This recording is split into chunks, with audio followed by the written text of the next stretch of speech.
We're on. Hello again. Thank you for stopping in to join me. This is In Song and Story number 11. And we're taping a little bit earlier during the day. Got some commitments tonight, so we might have the sounds of barking dogs and birds in the background. Lovely. Mother Nature. So it's been almost 12 weeks since we've been doing this and kind of staying away from people. Once again, I see it's changing. So we're on the right path. Again, 3 songs this evening. The first song is from probably my favourite songwriter from Ireland, Jimmy MacCarthy from County Cork. If you've seen some of these shows before, you'll realise I have a great love for Jimmy's work. If you listen to our radio show, the Green Island radio show, over the years, for the last 20 some odd years, we play a lot of Jimmy MacCarthy songs, and this is one of my favourite songs. Some years ago I saw Jimmy in concert in County Monaghan. I think it was in 2002, and shortly after that his book came out. He has this book. It's called Jimmy MacCarthy Ride On, In Song and Story, which coincidentally is the name of this little series. But in the book, Jimmy gives insights into his songwriting and indeed his life. And this being one of my favourite songs, the synopsis of the story: Jimmy was walking on a very, very hot summer's day down in Cork City, and he found himself down on Pope Quay, right beside the River Lee. And there were 3 people having a kind of argument. It was an old lady, an old Cork lady. She had a scarf wrapped around her head, and her son John, who apparently was under the weather. He was drunk, so to speak. And also her daughter, who was tall and thin and had just escaped or checked herself out from the local mental facility, and they were having an argument. And of course, something like that will garner a crowd. So a crowd came around to watch what was going on, and it escalated, and the poor old lady was shouting, "Don't go, you'll break my heart." And the drunken son, John, apparently was screaming, "Leave her alone, she'll drive us all crazy." And the girl was saying, "I'm off now, Mama, I'm off." And with that, she took herself over to the river's edge and threw herself into the River Lee, proceeded to do the side stroke out into the middle of the river and down past the Cork Opera House. By this time, the fire brigade had showed up, and they plucked this young lady out of the water and rechecked her back into the mental facility. And the brilliance of Jimmy MacCarthy is the fact that he found this inspirational for a song, great material for a song, which is something I probably would never have done. It's a great song. It's called The Mad Lady and Me, and we recorded a version of this up in New York several years ago, but I think in 2012.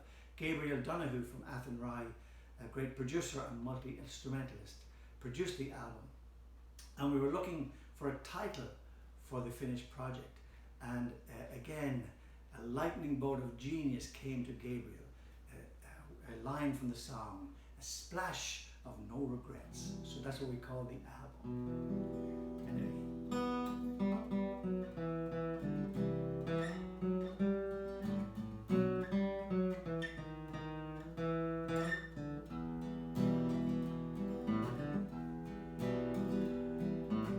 Among the walls and ruins and the horrid cynic stone, I walked without a lover for my older bones. The sun was strong and going down, 'twas a dreamlike day. 'Tis there I met the Trinity, and there I heard them say, "Bye bye, Mama, bye, Brother John.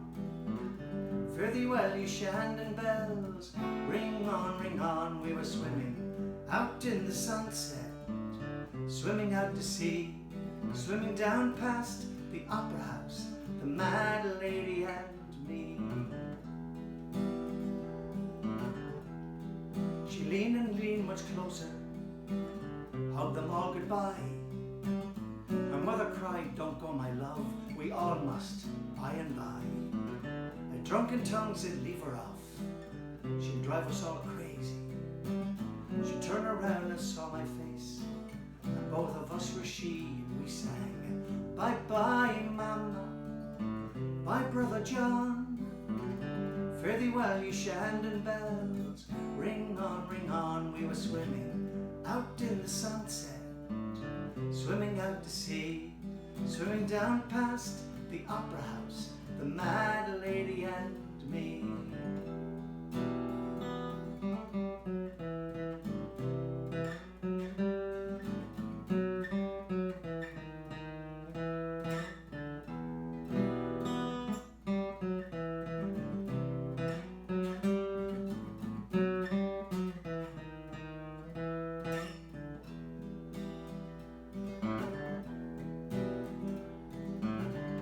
To the limestone wall and down the ladder steps, she threw herself into the stream with a splash of no regrets.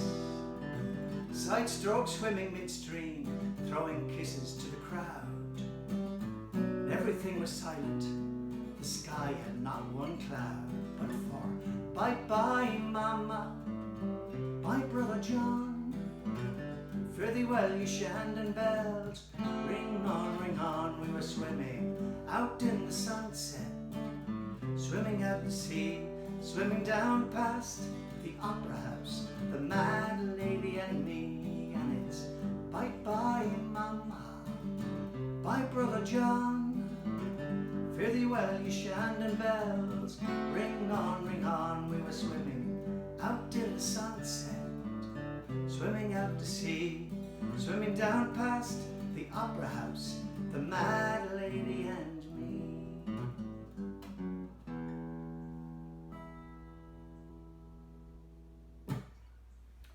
Jimmy MacCarthy is the mad lady and me.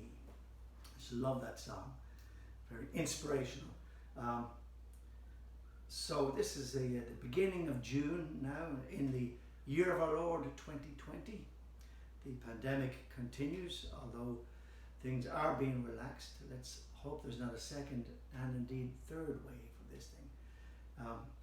So last Saturday, which was the last Saturday in May, we did our second back garden concert live. It went out live on Facebook, and I think it was reasonably well received. But what I didn't realize was that we asked for some requests, and indeed we got some requests beforehand, and then as the show progressed we were getting more and more requests, and towards the end of the show there was too many. I couldn't keep up. So, and we also had a live audience who wanted to hear some sound. So for those of you who did send in a request and I didn't play it, I apologize, and please send it to me again.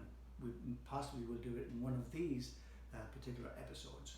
And in saying that, this is a request from last week. I can't remember who sent it in, but I grew up on the east coast of Ireland, 35 miles north of Dublin City in the town of Drogheda. And because we were on the east coast of Ireland, we got the BBC and ITV and also UTV, Ulster Television. So we got the British TV stations. There was a man from Waterford, and he was very, very popular, so much so he had a television show, a variety television show on either the BBC or ITV, I'm not sure which, I think possibly the BBC. His name was Val Durnigan, and he died not terribly long ago, but his signature look was an Aran cardigan with the big brown knobby buttons, and for those around my age from home, from Drogheda or Ireland, you may well remember the Val Durnigan show. I think one of his big hits was Walk Tall, look the world right in the eye, or something. But anyway, he sang peculiar songs as well, and 25 years on from that point in time, I found myself in Charlottesville, Virginia, great college town, and I was up there playing a little Irish club.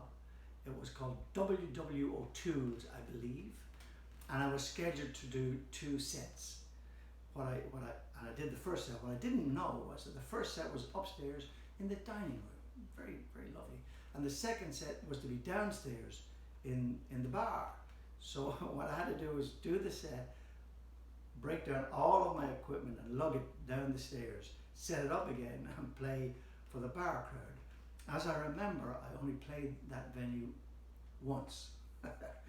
But on the Saturday of that weekend, I was wandering around the lovely little town of Charlottesville, and I wandered into a record shop, and there I found a cassette of the best of Val Doonigan. Now this was back in a time when cassette players were still installed in new cars. That'll tell you how long ago it was. Anyway, I bought the cassette because I remembered, I had vague memories of my father singing this song. And I learned the song, and I said the next time I go home, I play the song for him. And that indeed did happen. So the next time I went home, I played this song to impress my father. And he was, as I remember, quite impressed. However, he never himself remembered singing it. So there you go. Anyway, the song has been kind of a quirky song, and as a songwriter, and when we were learning songs in the early years, when I was learning to play guitar, learning songs by James Taylor or Linda Ronstadt, we would look on songs like this and say, not singing stuff like that. And then when I seriously began writing songs, I looked at songs like this and realized how well crafted they actually were. And this one is well crafted, quirky, but well crafted. It's called The Day Delaney's Donkey Ran the Half-Mile Race. And I have not done this in a long time, so I hope I don't mess it up.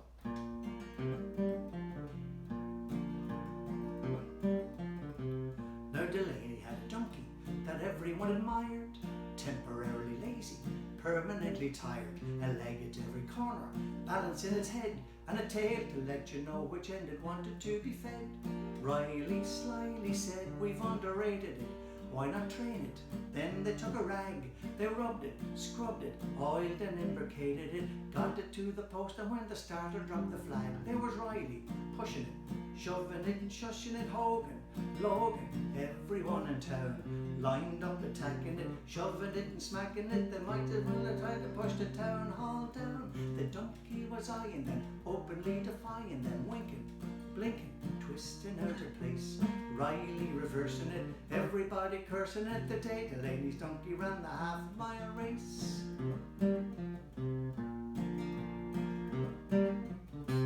Now the muscles of the mighty, never known to flinch, couldn't move the donkey a quarter of an inch, and Delaney lay exhausted, hanging round his throat with a grip just like a Scotsman on a £5 note.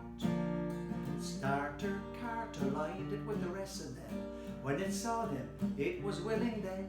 It raced on, braced on, ready for the best of them. They started off to cheer it, but to change his mind again. And there was Riley, pushing it, shoving it and shushing it. Hogan, Logan, Mary Ann McGrath. She started poking it, grabbing it and choking it. It kicked her in the bustle and it laughed, hee-haw. The Whigs and Conservatives, the radical superlatives, Liberals and Tories hurried to the place, joined up in unity, helping the community. The day Delaney's donkey ran the half-mile race.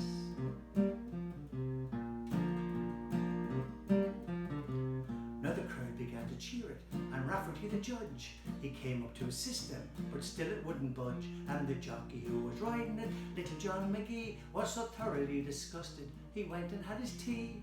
Hagen, Fagan, students of psychology, swore they'd shifted with some dynamite.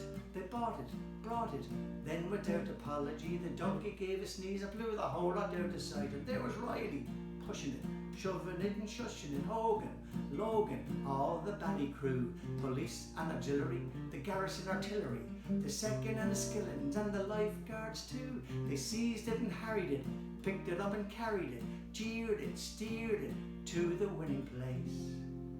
Then the bookmakers drew aside, and they all committed suicide. The day Delaney's donkey won the half-mile race. The day Delaney's donkey ran the half-mile race. Quirky song, but you gotta love it. Cheers, Sláinte. I hope all is going well. I hope you're staying safe and well out there, and as happy as one can be under the given circumstances.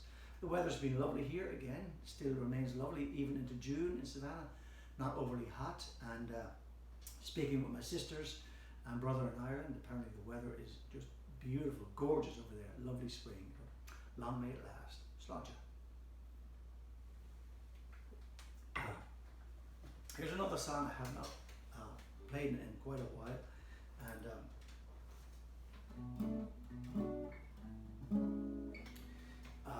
I met a couple of guys way back when I was a kid in primary school, and we became kind of a threesome. The first one I met was Anthony Fitzpatrick, and the second one would be Kevin O'Neill.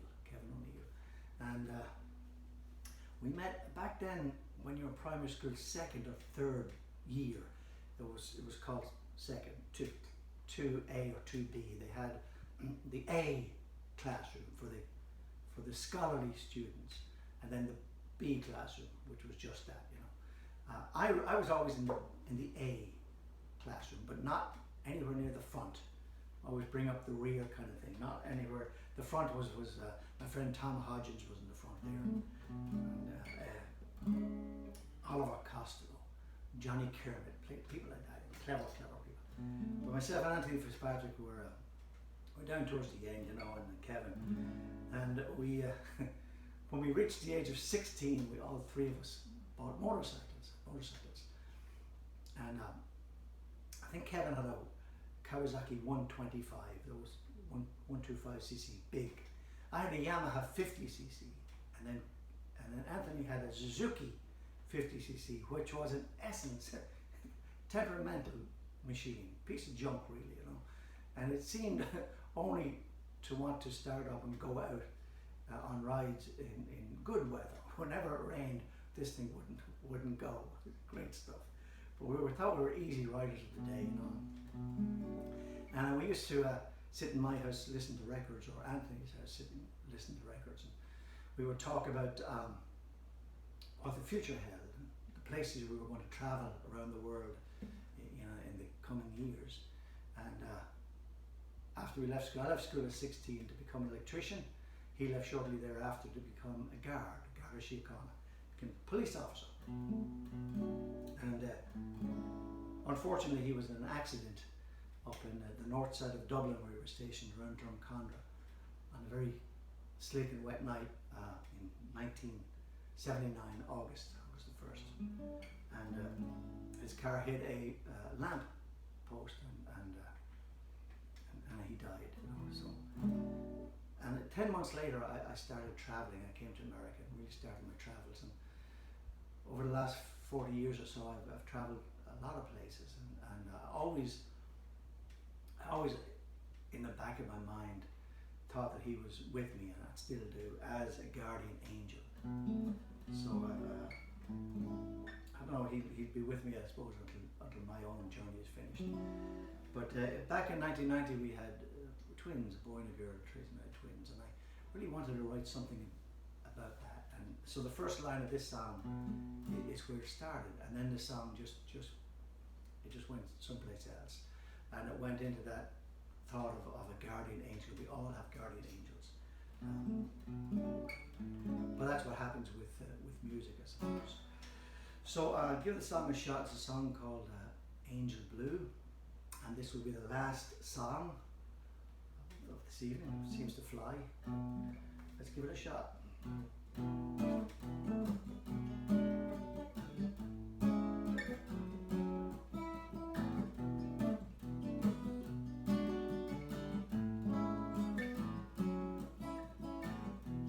There's a girl,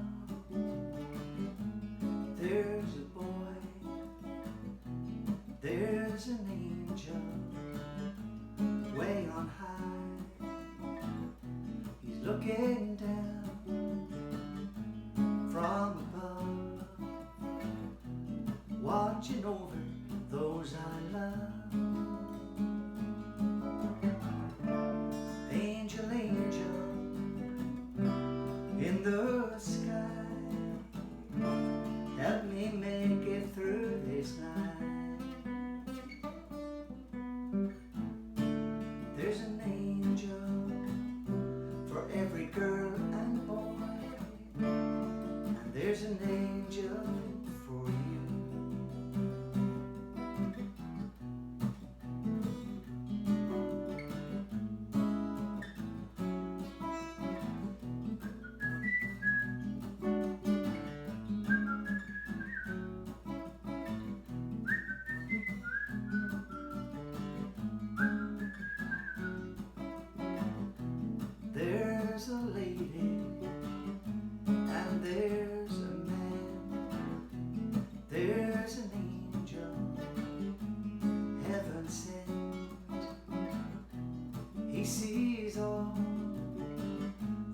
things we do. Angel, angel blue. Angel, angel in the sky, please help me make it through this night. There's an angel for every girl and boy, and there's an angel for you.